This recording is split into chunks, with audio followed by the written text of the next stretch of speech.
जय हिंद साथियों, हम लोग आज महासागरीय जलधारा को देखने वाले हैं और मैं आज कोशिश कर रहा हूं कि ट्रिक के माध्यम से आप महासागरीय जलधारा को चुटकियों में क्लियर कर लें। तो बिना देर किए आ जाइए, हम लोग एक नजर में काम तमाम करते हैं महासागरीय जलधाराओं का। यहां पर हम लोग देखें कि आपके लिए महासागरीय जलधाराएं तीन महासागरों में चलती हैं। अटलांटिक महासागर, प्रशांत महासागर और हिंद महासागर। कितने महासागरों में? तीन महासागरों में। इसी को मैं आप लोगों के लिए ट्रिक बनाया हूं, APH नियम। क्या बनाया हूं? APH नियम। मतलब ए से अटलांटिक, पी से प्रशांत और एच से हिंद महासागर। और आगे बढ़ के हम लोग देखें तो ऐसा ही कुछ आप लोगों को मिल रहा है। महासागरीय जलधारा, APH नियम। ए से अटलांटिक महासागर, पी से प्रशांत महासागर, एच से हिंद महासागर। जिसमें हम लोग एच जब यूज करेंगे एक अलग से, तो उस एच का मतलब होता है गर्म, और सी से क्या हो जाएगा? कोल्ड हो जाएगा, ठंडा। इसे भी ध्यान रखिएगा। ऐसा मत समझिएगा कि एच मतलब गर्म यहां पर आ गया और सी मतलब ठंडा कहां से आ गया, है ना। तो हॉट और कोल्ड है यहां पर, और यहां पर एच से हिंद महासागर, पी से प्रशांत, ए से अटलांटिक हो जाएगा आप लोगों का। एक और बहुत महत्वपूर्ण बात आप लोग जान लीजिएगा कि जहां पर गर्म और ठंडी जलधाराएं मिलती है ना, वहां पर मत्स्य उत्पादन केंद्र विकसित होता है। बहुत प्रश्न बनता है, यहां से भी ध्यान रखिएगा इस बात का। अभी हम लोग ए से अटलांटिक महासागर है आपके सामने। इसे जरा आप मैप में देख सकते हैं कि अटलांटिक महासागर कहां पर है। ऐसा आकार का मैप में आप ढूंढ सकते हैं, और इस क्लास को डिटेल में डिस्क्रिप्शन में भी मैं डलवा दूंगा। और या तो एग्जाम तर्कस का जो यूट्यूब चैनल है ना, उस पर सर्च कर लीजिएगा महासागरीय जलधाराओं की कहानियां, तब भी आप लोगों को आ जाएगा। बहुत डिटेल में मैं आप लोगों को क्लियर कराया हूं। देखिए यहां पर ट्रिक अगर देखें तो लिखा गया है गुलाब का फ्लो बेनफा। क्या लिखा गया है? गुलाब का फ्लो बेनफा। और इसी से पूरा अटलांटिक महासागर की जलधारा समाप्त हो जाती है। देखिए, गु से गल्फ स्ट्रीम, ला से लेब्राडोर, ब से ब्राजील, क से कनारी, फ्लो से फ्लोरिडा, वे से बेंगुएला, नौ से नॉर्वे, फॉ से फॉकलैंड। यहां देखिए, एच मतलब गर्म, सी मतलब क्या है? कोल्ड, बोले तो ठंडी। एच गर्म, सी ठंडी, एच गर्म, सी ठंडी, एच गर्म, सी ठंडी। मतलब hot cold, hot cold, hot cold, hot cold. बस एकदम लाइन से आप चलिए, गरम ठंडी, गरम ठंडी, गरम ठंडी, गरम ठंडी। जलधारा, काम खत्म, समाप्त हो गया।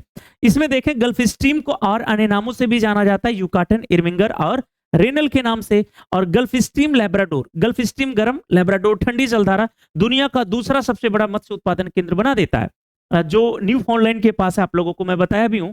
रेनल और कनारी, देखिए रेनल गर्म है, कनारी ठंडी है। गर्म और ठंडी जलधारा मिलती है उत्तरी सागर में। दुनिया का तीसरा सबसे बड़ा मत्स्य उत्पादन केंद्र डागर बैंक का निर्माण कर देता है। अटलांटिक महासागर का काम तमाम हो गया।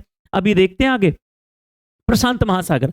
पी से क्या है? प्रशांत महासागर। प्रशांत महासागर आप लोग देख सकते हैं, पैसिफिक ओशियन साफ साफ आप लोगों के लिए लिखा गया। आप मैप में भी देख सकते, लिखा गया क्यूरो क्यूरा सूसी हम पे अलाकेली नियो। क्यूरो क्यूरा सूसी हम पे अलाकेली नियो।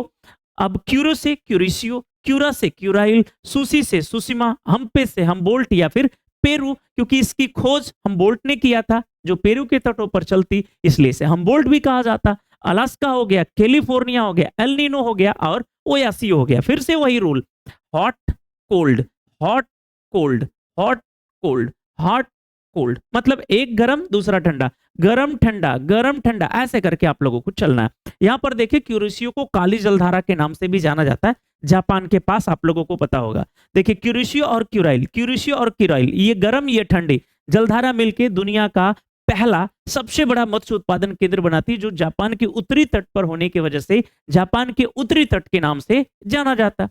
प्रशांत महासागर का काम तमाम। अभी एच से आ गया हिंद महासागर।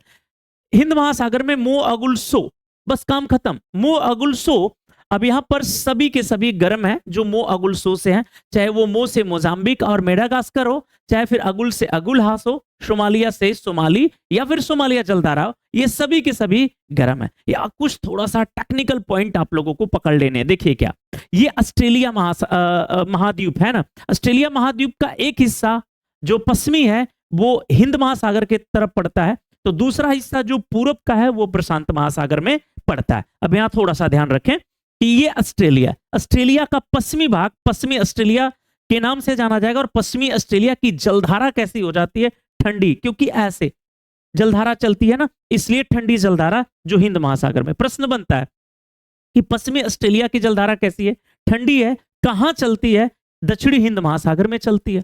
वहीं हम लोग देखें कि ऊपर से नीचे की तरफ उतर रही होती है प्रशांत महासागर में एक जलधारा, जो गर्म पूर्वी ऑस्ट्रेलिया की जलधारा कहलाती है, जो प्रशांत महासागर में साफ साफ दिख रहा है। तो ध्यान रखिएगा, ऊपर से नीचे महाद्वीप के, ऑस्ट्रेलिया महाद्वीप के पूर्वी भाग में जो चलेगी वो पूर्वी ऑस्ट्रेलिया की गर्म जलधारा होगी, जो दक्षिणी प्रशांत में चलेगी, और जो पश्चिमी ऑस्ट्रेलिया के किनारे जाती है वो दक्षिणी हिंद महासागर में होगी ठंडी। तो ध्यान रखिएगा, इधर ठंडी, जस्ट उसके उस तरफ गर्म हो जाएगी। तो जलधारा समझ गए होंगे।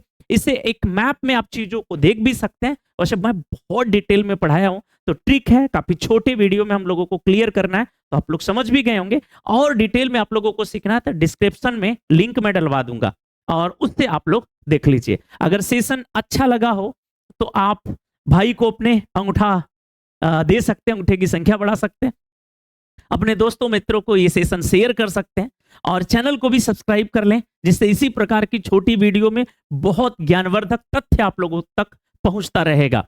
और मैं आप लोगों को बता दूं कि इसी प्रकार के खूब क्लास, बेहतरीन क्लास सिस्टम से अगर आप लोगों को पढ़ना है ना, तो गूगल प्ले स्टोर पे जाइए, एग्जाम तर्कस आप लोग सर्च करिए, कुछ ऐसा आप लोगों को फीचर देखेगा, डाउनलोड करिए, ओपन करिए, रजिस्टर करिए। इसके बाद कोर्स में जाइए, ऑल कोर्स में जाके जो भी कोर्स पढ़ना हो आप पढ़ सकते हैं। अगर कोई प्रॉब्लम आती है तो इतने नंबर्स आप लोगों के लिए दिए गए हैं, आप इन नंबर्स का प्रयोग कर सकते हैं। कैसा लगा सेशन, एक बार कमेंट करके जरूर बताइएगा। बहुत बहुत धन्यवाद आप लोगों का, थैंक यू।